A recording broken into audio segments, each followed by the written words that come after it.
Hello दोस्तों, the Acharya classes में आपका स्वागत है। तो मैं अमर सिंह आपको भौतिक विज्ञान का अनसॉल्व क्वेश्चन करवा रहा हूं। इसमें आपको बता दूं, कक्षा 12 का ये तीसरा पेपर है, 2024 में पूछा गया। सेट का नाम है, अगर देखें तो 346 FU। आपको बता दूं, इससे पहले मैंने पहला और दूसरा पेपर एक एक क्वेश्चन का हल कराया है और अच्छे से समझा कर। अगर अभी तक आपने उस वीडियो को नहीं देखे हैं तो आप लोग प्लीज़ जाकर उसे देख लीजिए। 2 सेट पेपर मैंने करा दिए हैं और आज ये तीसरे सेट का मैं लगभग आपको 15 क्वेश्चन कराने वाला हूँ। ठीक है दोस्तों, तो आप लोग इस वीडियो को लास्ट तक ज़रूर देखें और इसको आप लोग अच्छे से लगाएं, क्योंकि इससे आपको पता चलेगा कि अभी तक आपने क्या पढ़ा और कितना पढ़ा। और कुछ भी नहीं पढ़े हैं तो भी आप ये अनसॉल्व के सभी क्वेश्चन लगा लें, आपका पेपर में बहुत अच्छा नंबर आएगा। ठीक है दोस्तों, तो चलिए वीडियो आप शुरू करते हैं। देखिए पहला क्वेश्चन क्या है, किसी चालक की प्रतिरोधकता निर्भर करती है चालक के या की। तो याद रखिए, चालक के पदार्थ पर निर्भर करती है। मैंने ये बहुविकल्पी के 3 वीडियो बनाए हैं। 3 वीडियो में 42 क्वेश्चन मैंने बताया है।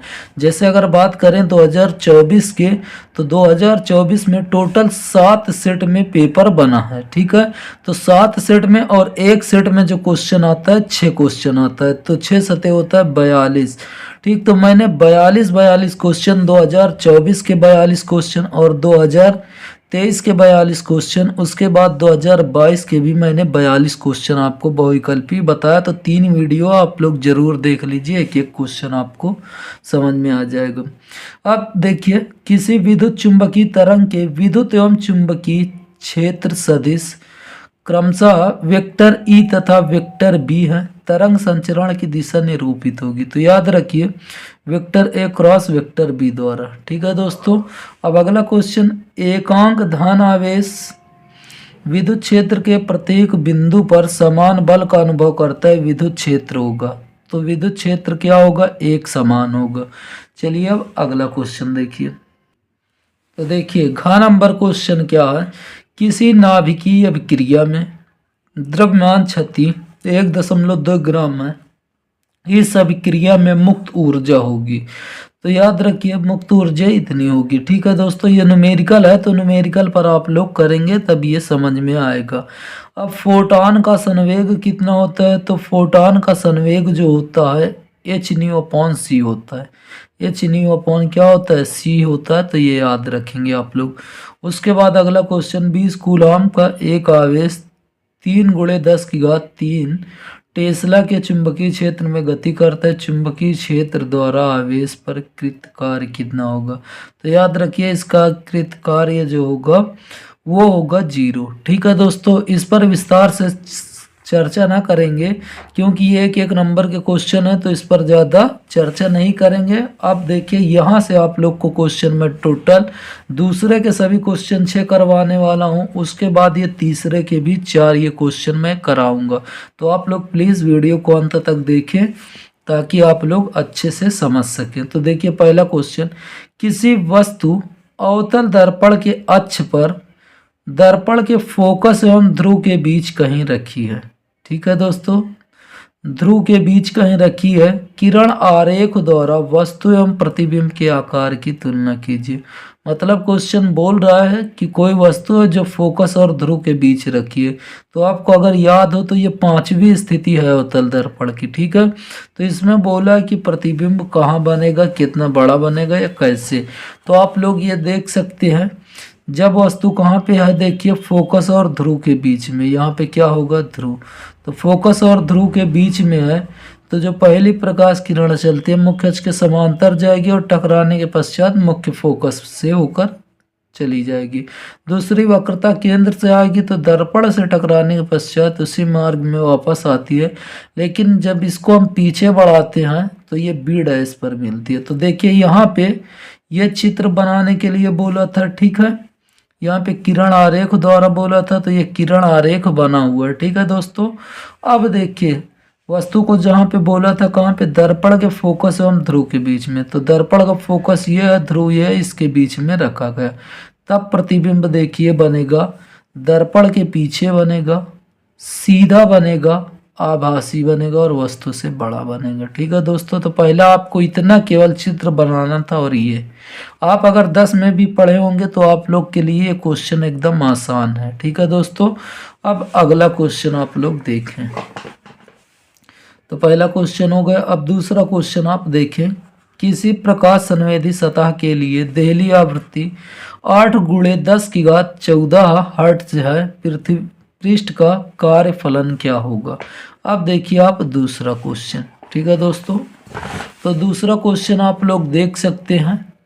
दूसरा क्वेश्चन ये है कि देखिए क्वेश्चन में दे रखा है देहली आवृत्ति। ठीक, तो देहली आवृत्ति को न्यू नॉट से प्रदर्शित करते हैं।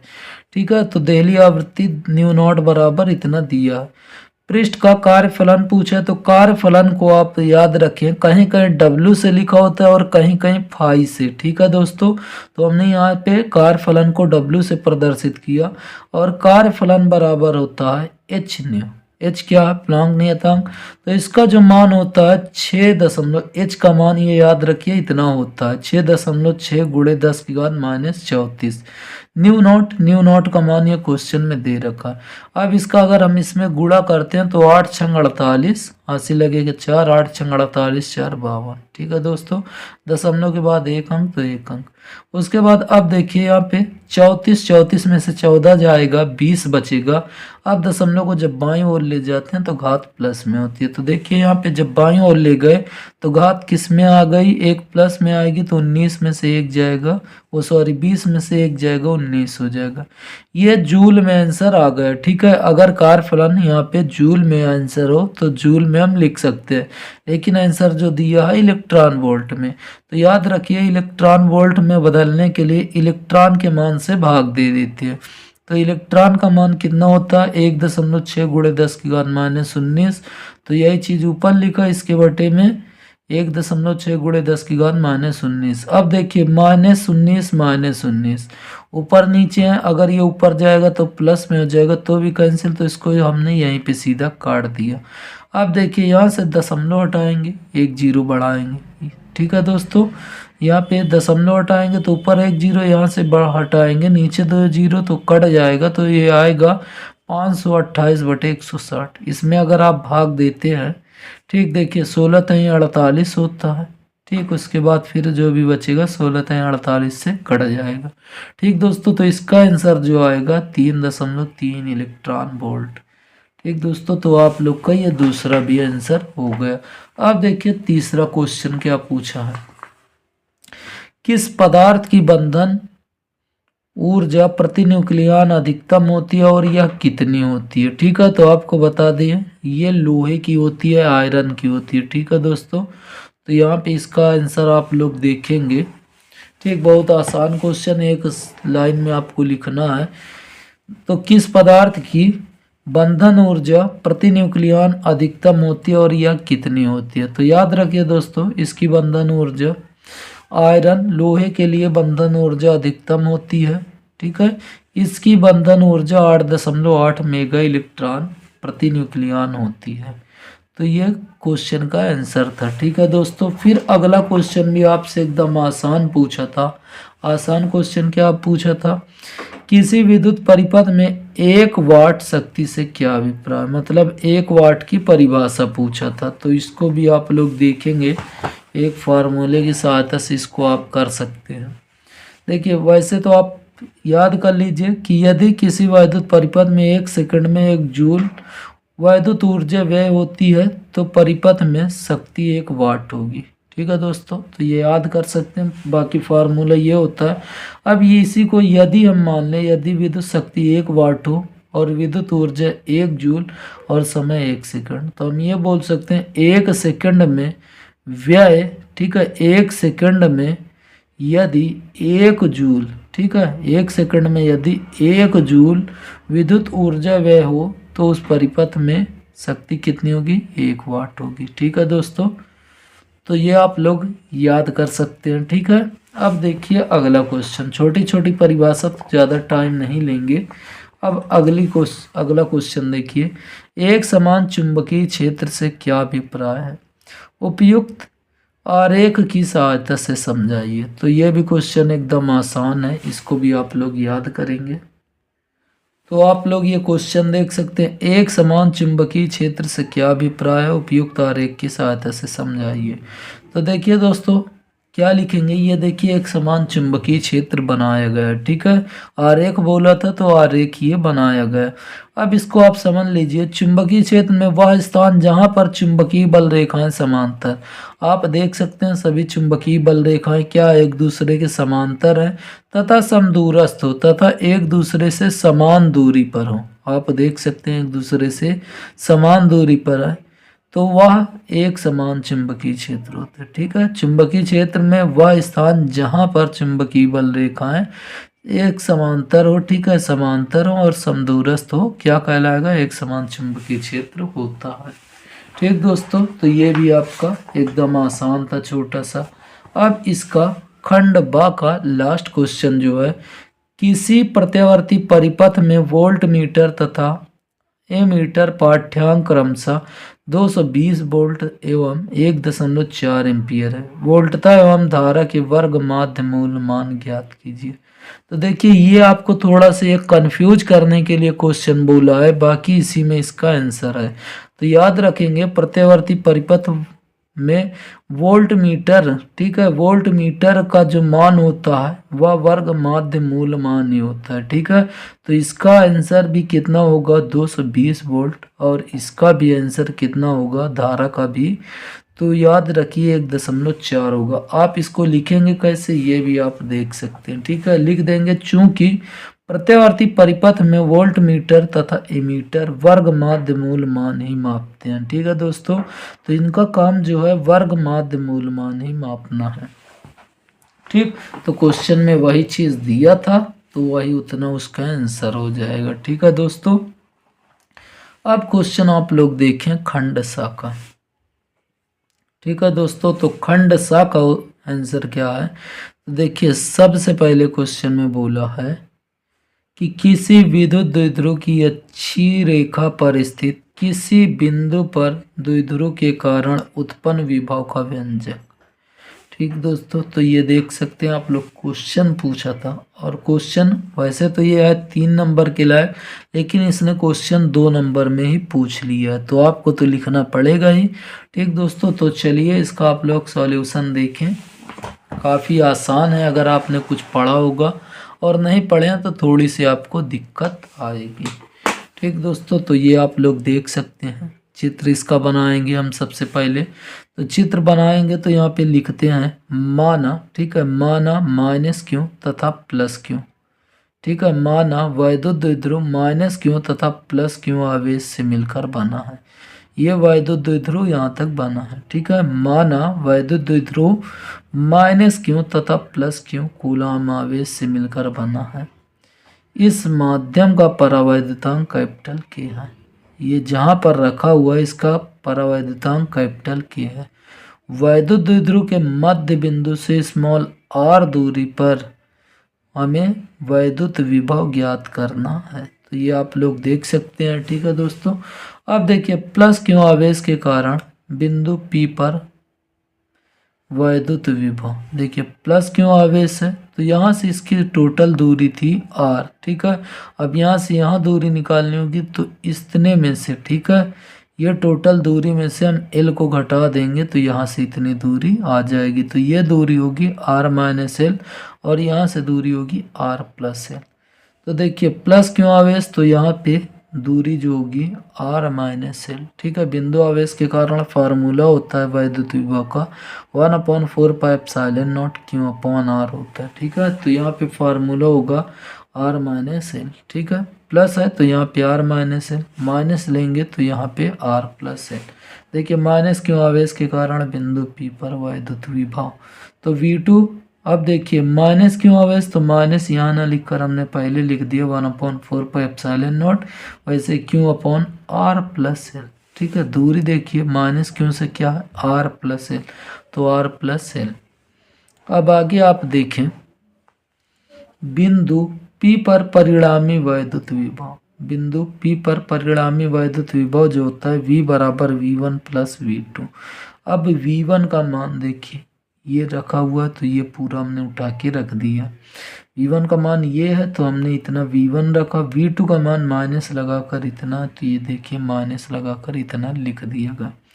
अब देखिए यहाँ पे कुछ कॉमन है, दोनों में कुछ कॉमन है, तो यहाँ पे अगर आप देखें तो ये क्यों दोनों में मिल रहा है, तो क्यों ये बाहर, और दोनों में 4 पाई एप्सिलॉन नॉट के भी मिल रहा है, तो 4 पाई एप्सिलॉन नॉट के।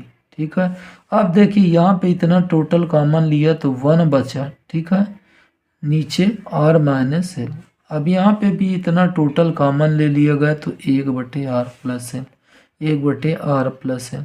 अब देखिए इसको वैसे ही लिखे, अब इसका एलसीएम लेंगे तो a प्लस बी दिख रहा है, a माइनस बी दिख रहा है। ठीक है, तो ये फार्मूला होता है a² माइनस बी स्क्वायर का।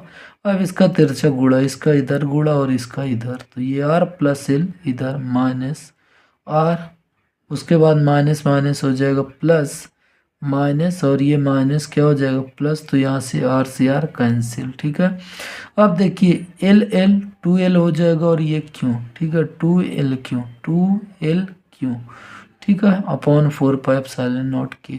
और चूंकि आप जानते हैं कि P द्विध्रुव है, ठीक है वैद्युत द्विध्रुव आघूर्ण, तो P बराबर 2l इंटू क्यों होता है, क्या होता है 2l इंटू क्यों, तो यहाँ पे आ जाएगा V बराबर 1/4 पाई एप्सिलॉन नॉट 2l क्यों की जगह P upon r² minus L square वैसे ही लिखा रहेगा। अब देखिए r की तुलना में l का मान बहुत कम है, इसलिए l² बराबर 0 मान लेते हैं, तो ये 0 मान लेंगे तो ये माइनस से कोई काम ही नहीं, v upon 1/4 pi epsilon not P upon आ जाएगा r²। ठीक है, तो यही फार्मूला था जो कि आपसे पूछा था। अब आप लोग देखेंगे अगला क्वेश्चन, ट्रांसफार्मर का कार्यकारी सिद्धांत लिखिए तथा ट्रांसफार्मर में होने वाली 2 हानियों का उल्लेख कीजिए। ठीक है दोस्तों, आपको बता दूं ट्रांसफार्मर के ऊपर मैंने एक क्लास बना रखी है, अगर आपने उसको अच्छे से देख लिया तो आप लोग को ट्रांसफार्मर में कोई समस्या नहीं आएगी। ठीक, क्योंकि यहाँ पे देखिए कार्यकारी सिद्धांत, तो इसमें रचना मैं आपको नहीं बताऊंगा क्योंकि रचना नहीं पूछा। उसके बाद ट्रांसफार्मर में होने वाली 2 हानियाँ। ठीक है दोस्तों, तो चलिए इसको भी आप लोग देख सकते हैं। ठीक दोस्तों, तो देख सकते हैं दोस्तों ये आपका आंसर है। ठीक है, ट्रांसफार्मर का कार्यकारी सिद्धांत लिखिए तथा ट्रांसफार्मर में होने वाली 2 हानियों का उल्लेख। तो सबसे पहले आप समझेंगे ट्रांसफार्मर क्या है। तो ट्रांसफार्मर एक ऐसी युक्ति है जो प्रत्यावर्ती धारा के, ठीक है ट्रांसफार्मर एक ऐसी युक्ति है जो प्रत्यावर्ती धारा के वोल्टेज को कम या ज़्यादा करता है। ठीक है, तो ट्रांसफार्मर का जो मुख्य काम होता है वोल्टेज को कम या ज़्यादा करना। अब अगर पूछा जाए ये किस सिद्धांत पर क्या कार्य करता है, तो आप बताएंगे यह अन्योन्य प्रेरण के सिद्धांत पर कार्य करता है। ठीक है दोस्तों, तो इसको आप लोग 2 तरह से परिभाषा लिख सकते हैं। ट्रांसफार्मर एक ऐसी युक्ति है जो प्रत्यावर्ती धारा के वोल्टेज को कम या ज़्यादा करती है। ठीक है, तो आप पहले उससे लिख सकते हैं, उसके बाद यहाँ तक यह, तो इसे आप ट्रांसफार्मर एक ऐसी युक्ति है जिसकी सहायता से प्रत्यावर्ती धारा परिपथ से एक या अधिक परिपथों में परिवाहित कर सकते हैं धारा को, जिससे वोल्टेज में कमी या वृद्धि होती है। ठीक है, आगे ट्रांसफार्मर अन्योन्य प्रेरण के सिद्धांत पर कार्य करता है। यहाँ तक मैंने आपको बताया, अब यहाँ से आप लोग समझेंगे। प्रत्यावर्ती विद्युत वाहक बल प्राथमिक कुंडली से जुड़ा होता है, जहाँ पे हम लोग वोल्टेज भेजते हैं वह प्राथमिक कुंडली से जुड़ा होता है। जब प्राथमिक कुंडली में प्रत्यावर्ती धारा प्रवाहित होती है तो धारा की दिशा परिवर्तन से प्रत्येक चक्र में, ठीक कुंडली एक बार एक दिशा में तथा दूसरी बार दूसरी दिशा में चुंबकीय होती है। ठीक है, जब इसमें धारा प्रवाहित की जाती है तो धारा की दिशा जो होती है एक पहले प्रत्येक चक्र में कुंडली एक बार एक दिशा में और दूसरी बार दूसरी दिशा में चुंबकीय होती है तथा क्रोड में एक परिवर्ती चुंबकीय क्षेत्र, ठीक परिवर्ती चुंबकीय क्षेत्र उत्पन्न हो जाता है। चूंकि द्वितीय कुंडली भी इसी क्रोड से संबंध है, अतः द्वितीय कुंडली से संबंध चुंबकीय फ्लक्स में भी परिवर्तन होता है, जिसके फलस्वरूप इसी आवृत्ति का प्रेरित प्रेरित विद्युत वाहक बल, ठीक है, विद्युत वाहक बल द्वितीय कुंडली में उत्पन्न हो जाता है। तो आपको बता दूं, आज इसको उतना एक्सप्लेन नहीं करूंगा, क्योंकि देखिए वो जो वीडियो बनाई गई ट्रांसफार्मर पर, आप लोग उसको ज़रूर देख लीजिए। आई बटन में दे दूंगा ऊपर, आप लोग आई बटन पे क्लिक करके देख सकते हैं, ठीक है दोस्तों। बाकी आप लोग इसको बहुत अच्छे से वहाँ से पढ़ सकते हैं। मैंने काफ़ी देर तक की वीडियो बनाई, लॉन्ग वीडियो, तो आप लोग उसमें समझेंगे तो बहुत अच्छे से समझ में आ जाएगा। बाकी आप लोग इसको पढ़ लीजिए, एक बार याद कर सकते हैं, ठीक है दोस्तों। अब देखिए पूछा था ट्रांसफार्मर में होने वाली दो हानियाँ। तो ट्रांसफार्मर में देखिए होती तो ऐसे 3-4 हानियाँ, लेकिन यहाँ पे मैं आपको दो हानि पूछा तो दो हानि बताऊंगा। तो पहले तांबे की हानि। तो आपको पता होना चाहिए कि जो ट्रांसफार्मर होता है उसमें जो कुंडलियाँ बनाई जाती है वो तांबे के तार की होती है, ठीक है। तो कुंडलियाँ तांबे के तार की होती है। तो जब प्राथमिक एवं द्वितीय कुंडलियों में प्रत्यावर्ती धारा प्रवाहित होती है, ठीक है, जब कुंडली में प्रत्यावर्ती धारा प्रवाहित होगी तो कुछ ऊर्जा तांबे के तारों में ऊष्मा के रूप में व्यय हो जाती है। मतलब जब अगर किसी भी तार में आप लगातार धारा प्रवाहित कर रहे हैं तो वो उसका ऊष्मा कुछ न कुछ बढ़ जाएगा, ठीक है दोस्तों। तो उसका ताप कुछ बढ़ जाता है। तो पहले ये हो गया। अब अगर मान लीजिए व्यय होती है तो इसको हम सुधारने के लिए क्या कर सकते हैं कि चारों ओर ठंडी वायु अथवा तेल को प्रवाहित कर दें, तब वह गर्म नहीं होगी और ऊर्जा उससे ज़्यादा हानि नहीं होगी। दूसरा, भंवर धाराओं में हानि, ठीक है दोस्तों। तो आपको पता है ट्रांसफार्मर में दो कुंडलियाँ होती है, एक प्राथमिक कुंडली और दूसरा द्वितीय कुंडली, ठीक है दोस्तों। तो उसमें धारा की दिशा लगातार बदलती रहती है। तो दिशा लगातार बदलने के कारण क्या भंवर धाराएं उत्पन्न होती है, ठीक है दोस्तों। तो देखिए ट्रांसफार्मर की लोहे की क्रोड में भंवर धाराएं उत्पन्न होने के कारण कुछ ऊर्जा ऊष्मा के रूप में क्षय होती है, ठीक है।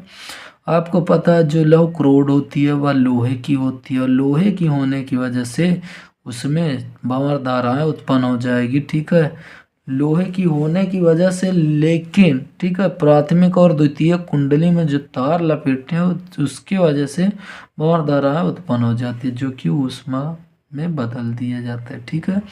इस हानि को दूर करने के लिए क्रोड को पटलित करते हैं, ठीक। तो क्या करेंगे, क्रोड को पटलित। अब देखिए दोस्तों अगला क्वेश्चन। अब इसमें का दो क्वेश्चन बचा हुआ, ठीक। ये भी बहुत छोटा है और इसके नीचे वाला भी क्वेश्चन बहुत छोटा। तो आप लोग ये क्वेश्चन देखिए। चित्र में प्रदर्शित प्रिज्म पर आपतित किरण के संगत निर्गत किरण प्रदर्शित कीजिए। यदि प्रिज्म पदार्थ के लिए अपवर्तनांक 45 डिग्री हो तब प्रिज्म पदार्थ का अपवर्तनांक क्या होगा। और ये साथ में चित्र दिया है, ठीक है दोस्तों। तो इसका हल देखिए। तो आप लोग ये देख सकते हैं कि क्वेश्चन में दे दिया था, यहाँ पे देख सकते हैं ये प्रिज्म कोण 45 दिया था, ठीक है। और आपतित किरण और अभिलंब के बीच जो कोण बना, ठीक है, देखिए ये सीधी लाइन है तो इस पर अभिलंब यही 90 डिग्री, ठीक है। तब अब देखिए इसको आना चाहिए एकदम सीधा, इसको आना चाहिए था ऐसा, ठीक है, इसको ऐसे आने चाहिए एकदम सीधा। लेकिन ये वायु से अब किसमें, प्रिज्म में, कांच में जा रही है तो ये अभिलंब की ओर क्या होगी, झुकेगी। तो देखिए यहाँ पे अभिलंब देखिए ऐसे है तो ये अभिलंब की ओर इस ओर झुक रहे हैं, ये किरण ऐसे सीधे आती, ठीक है दोस्तों। तो इसका ये हो गया किरण प्रदर्शन करना, ठीक है। अब इसमें पूछा गया था प्रिज्म पदार्थ का अपवर्तनांक। तो सी का मान जो दिया है 45 डिग्री, सी का मान कितना दिया 45 डिग्री। तो एन बराबर फार्मूला होता है 1/sin c, ठीक है। अब साइन 45 रख दिया जाएगा और 45 का मान होता है 1/√2, ठीक, 1/√2। और इसका एक में गुणा करेंगे तो √2 ही रहेगा। तो अब देखिए अपवर्तनांक बोला था, √2 का मान होता है 1.414। तो यही इसका आंसर होगा, ठीक है दोस्तों। अब लास्ट क्वेश्चन एकदम आसान और एकदम समझ लीजिए आसान है, उसको आप लोग अच्छे से देखें और समझें, ठीक है दोस्तों। ये पहले क्वेश्चन आप लोग देख सकते हैं। ठीक, विद्युत फ्लक्स को परिभाषित कीजिए, काफ़ी महत्वपूर्ण टॉपिक है। धनात्मक तथा ऋणात्मक आवेश फ्लक्स से क्या अभिप्राय है। ठीक है दोस्तों, तो अब इसका भी आंसर आप लोग देख लीजिए। वैद्युत क्षेत्र में स्थित क्षेत्रफल से अभिलंबोत दिशा में गुजरने वाली वैद्युत बल रेखाओं की संख्या को वैद्युत फ्लक्स कहते हैं। ठीक है, आप ऐसे भी याद कर सकते हैं, वैद्युत क्षेत्र में स्थित क्षेत्रफल से अभिलंबोत गुजरने वाली वैद्युत बल रेखाओं की संख्या को वैद्युत फ्लक्स कहते हैं। तो आप लोग इसको लिख लीजिए, याद कर लीजिएगा।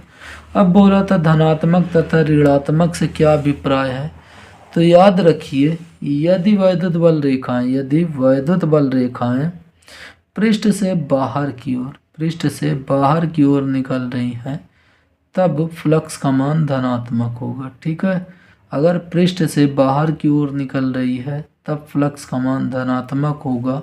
और यदि पृष्ठ के अंदर की ओर, ठीक है, पृष्ठ के अंदर की ओर अगर किरण आती है, बल रेखाएं आती है, तो वहाँ पर वो फ्लक्स माइनस में होगा। ठीक है दोस्तों, तो अगर देखिए पृष्ठ के अंदर आ रही है तो फ्लक्स माइनस में, और पृष्ठ से बाहर जा रहा है तो फ्लक्स का मान प्लस में होगा। ठीक है दोस्तों, आपको अगर यह वीडियो अच्छी लगी तो इस वीडियो को ज़रूर लाइक कीजिए, शेयर कीजिए और साथ में चैनल को सब्सक्राइब कीजिए। फिर दोस्तों अगली वीडियो में मिलेंगे खंड दा के क्वेश्चन के साथ। तब तक के लिए दोस्तों जय हिंद, जय भारत।